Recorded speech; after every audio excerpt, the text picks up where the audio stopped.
Pleasant morning, my dear students. Welcome to the online class. Grade 8 Social Science Business Study, Chapter 2nd, page number 256. In this chapter, you are going to learn about the objective of business. Okay, so chapter 2nd is about business and industry. First, we are going to study about the objectives of business, the meaning and importance of home trade, foreign trade, and entrepot trade. Entrepot trade, industries, types, cottage, and small scale industry. It means types of industries. Then, what are the reasons for the lagging behind trade today in the country? Are hindrances of business, trade, and industry, and the business ethics. Now let us understand about the objectives of business. Let us understand first what is business. Business, in the last chapter I have explained you, business is the economic activity. It's mainly concerned with economic activity, production, distribution of goods and services. Okay, so that is about business. And business is an organization or enterprising entity engaged commercial, industrial or professional activities. Business can be profit, earning or non-profit organization that operates fulfill charitable mission. Now Stephenson says that what is business? So he quoted a definition: the regular production or purchase and sale of goods undertaken with an objective of earning profit and acquiring wealth through the satisfaction of human wants. Of course, everybody will do business. Mainly, they focus on the profit.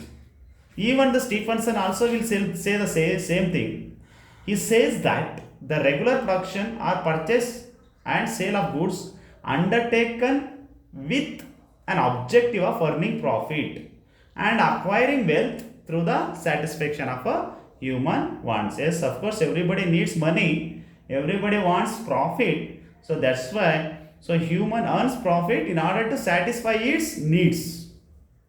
Okay, so that's why we can say that money is very important and it is the media of exchange. Without money, we can't purchase single goods. Okay, so each paisa counts. Okay, so that is very important. So here, what are the objectives of business? Business has two main objectives: one, economic objectives and social objectives.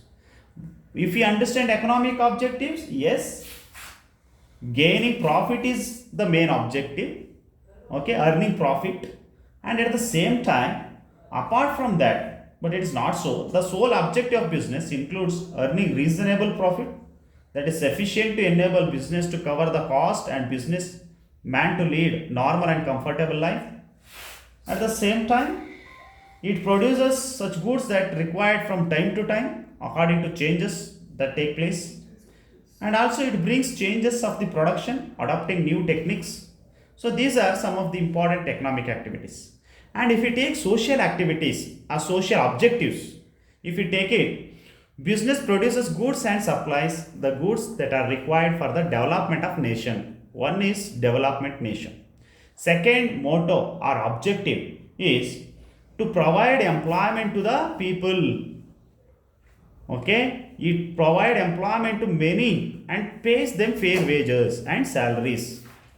And third, if we understand third point, yes, through the employment or through this activity business, what happened, there is a development.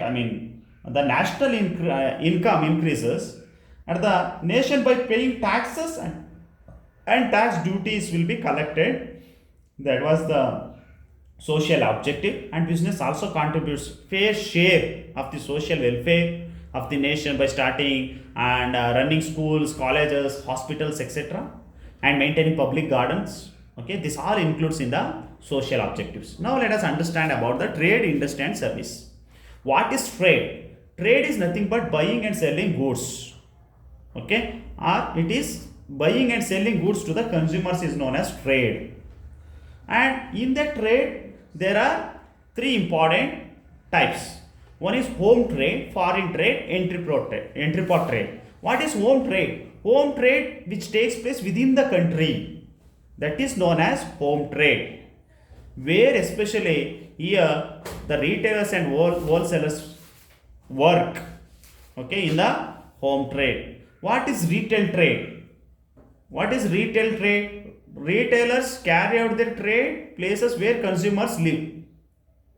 Okay, very simple if you understand. So this how it is like a chain system. You can see how the market works. Now we can see the producers. Example, if you take farmers, farmers are the producers. So from producer to the goods goes to the hands of wholesalers. Wholesalers actually buy goods in a large quantity, and from wholesaler to the retailers. Retailers purchase goods from wholesalers, buy goods in small quantity. Okay, these retailers. Then finally it will come to the or it will reach to the hands of the consumers. So this is how market works. How? They have given example farmers. They are the largest producers. Okay, they have large goods.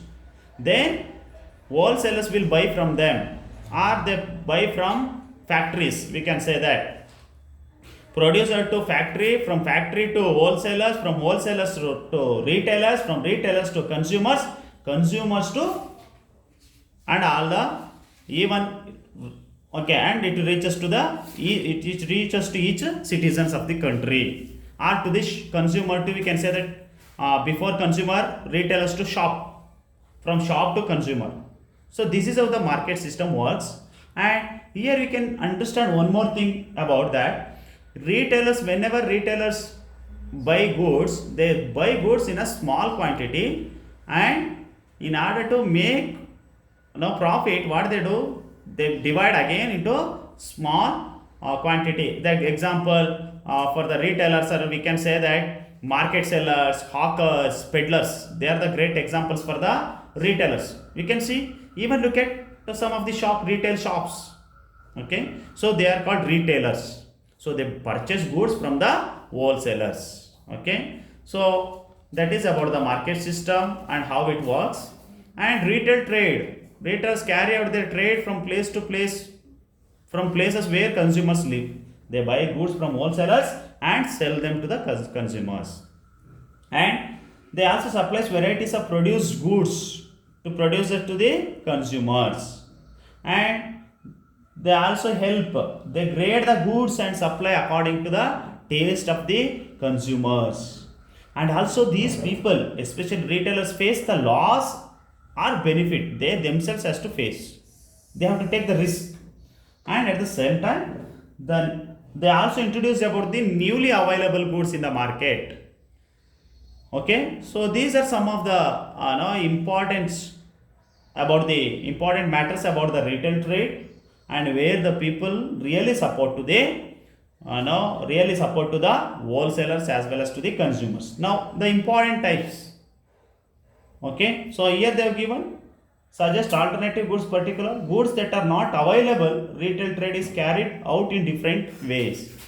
Okay, that is, one is permanent shop, internet internet or mobile traders. Okay, and permanent shops. Okay, mobile traders, hawkers, peddlers, these people fall under the retailers. Now we can understand one by one. Permanent shop means what? The people open the shop in a particular place in order to carry out trade. That they are called permanent shops. Okay, you might have seen many shops. It will be there in the fixed place. Next, mobile traders means they move. They don't have a fixed place. They move from one place to another place in search of, for the purpose of selling goods. We can say that hawkers, peddlers, street vendors, they are called mobile traders. In this mobile traders, again we can see hawkers, peddlers, and street traders, footpath traders. So these hawkers, they move from one means, they carry their goods on their head from door to door. Okay, example we can say that vegetable sellers, fruit sellers, and bangle sellers, they are called hawkers. They move from one door to another door by carrying the goods. Next, peddlers, these category of the people who pull their carts and sell the goods. They carry their goods on wheeled carts. And who are the street traders? You might have seen many people sell their goods on the street as well as in the footpath. They are called street traders. And now let us understand about the market sellers. Market sellers are the people who those who sell their goods in the market. Very simple. The name itself says that. Okay, maybe once in a week, where especially in the villages or towns, once in a week different traders take their goods to market and sell them. And at the same time, weekly markets are there, where weekly markets many villagers buy their own goods or produce goods in their field, so that will be sold in the market. Okay, and also yearly fair takes place. Okay, we can say jatre. So there also the people sell their goods. So some of the goods are eggs, butter, agricultural implements, blankets, vegetables. These are some of the examples for market sellers. They are called shandy sellers. And now let us understand about the wholesale trade. Already I told you wholesale traders buy goods in large quantity.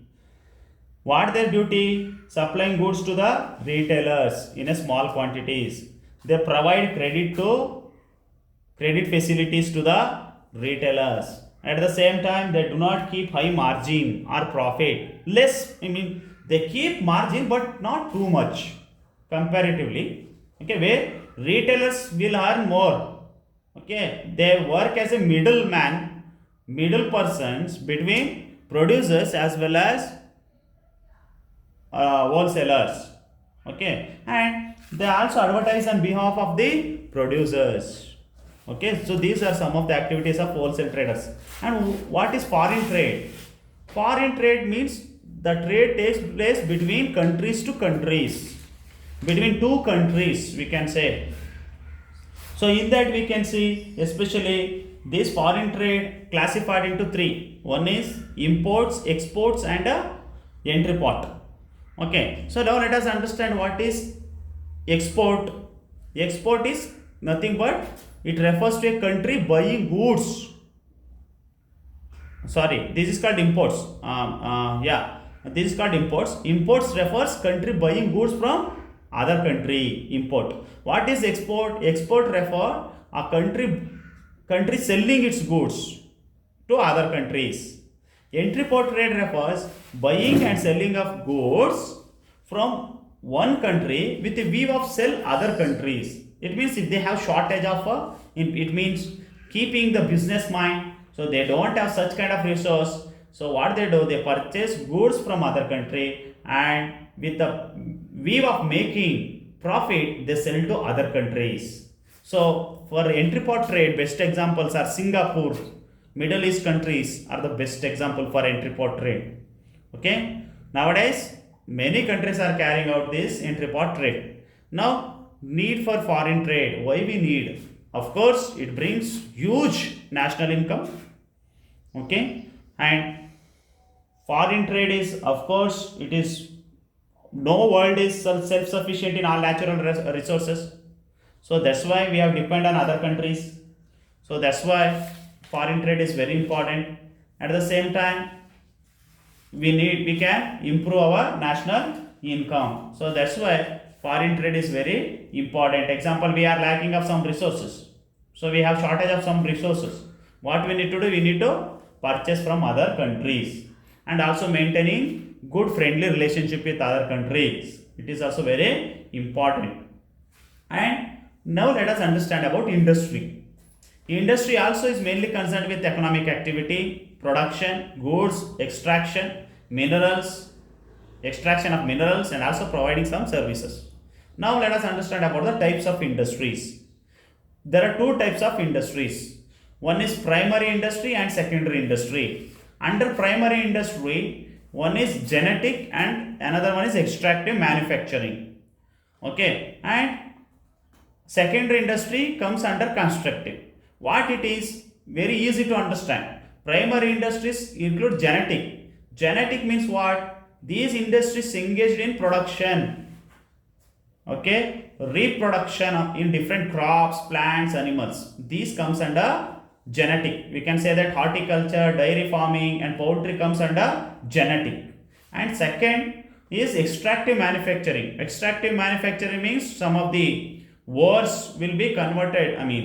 Ores will be converted into some manufacturing goods, or else we can say that they are engaged in extracting different raw materials and ores from the earth. Example, mining, quarrying, drilling of oil wells are example for the extractive industries. Now let us understand about the secondary industry. In that secondary industry, manufacturing and construction industries are main. Manufacturing industries means what? So these industries are engaged in converting raw materials into product, finished goods. We can say that finished products. That is manufacturing industry. Example, converting iron ore into steel, sugar out of sugar cane, like that. Next, construction industries comes under they engaged in construction, building, roads, canals, okay, industry, communication, the transport and communication. Next, let us understand about cottage and small scale industry. Cottage and small scale industries are very simple to understand. They are also called household industry, and where in small scale industries, especially now in the small cottages, it takes place, where most of the small scale industries are found in the village side, rural side, and where example for carpentry, blacksmith, then basket weaving are great examples for the cottage industry. And at the same time, small scale industry and large scale industry. Small scale industries means they run, these organizations run especially in the sheds, some of the small sheds. Example, we can say that example, garments, machine, soap factories, okay, are the great example. Cycles, fans, radios, these are some of the example for small scale industry. Large scale industries means they're very large comparatively small scale, okay. They have mainly now high products like, and some of the example for car industry, we can say that car manufacturing, some of the now Toyota and other industries, okay, they are large scale industry. Next, we have understood about these industries. At the same time, we have understood about the business activity, okay, and the types of business also. And now let us understand there are some problems, okay, facing industry today, because hindrance, or we can say hindrance of business, we are lacking business still. What are the reasons? There are many reasons. There is a high loss of time, okay, financial problem. These are some of the examples they are given. Hindrance of place and transportation, okay, we have not developed yet road transport, railway transport, water transport and air transport, okay. That is the reason where many industries are not developed today. And at the same time, financial, many banks, we need money in order to open some factories. So many banks provide loan, but what to do? Sometimes we won't get sufficient money for the running of factories or to do business. And loss of insurance. Sometimes we don't have insurance for some of the things, so there will be damage of goods, and sometimes there is a storage problem, and there will be huge loss, okay, where some of the insurance facility won't be there. Of course it is available, but many people are not utilizing. And hindrance of time shortage. The goods are ready, but nobody is there to purchase, and it is not supplied on proper time, and that's why they face this problem, okay. Warehouse facilities problem, where facility problem is there, okay. This is one of the example. And hindrance of knowledge and advertisement.